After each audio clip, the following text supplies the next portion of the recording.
India England test പരമ്പരയിലെ രണ്ടാം മത്സരത്തിൽ പ്രതീക്ഷ വർദ്ധിപ്പിച്ച് ഇന്ത്യ ക്യാപ്റ്റൻ ശുഭ്മാൻ ഗില്ലിന്റെ ഇരട്ട സെഞ്ചുറിയുടെ കരുത്തിൽ 587 റൺസെടുത്താണ് ഇന്ത്യ പുറത്തായത്.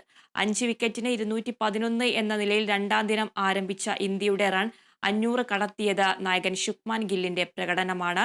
387 പന്തുകൾ നേരിട്ട ഗിൽ 269 റൺസെടുത്താണ് പുറത്തായത്.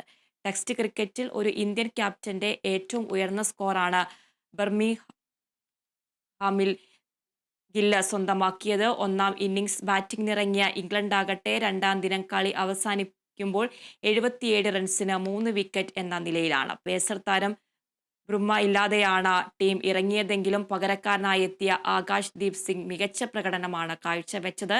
മൂന്നാം ഓവറിലെ തുടർച്ചയായ 2 പന്തുകളിൽ ബെൻ ഡക്കറ്റ്, ഒലി പോപ്പ് എന്നിവരെ പുറത്താക്കി. ജോ റൂട്ട്, ഹാരി ബ്രൂക്സ് എന്നിവരാണ് നിലവിൽ ക്രീസിലുള്ളത്.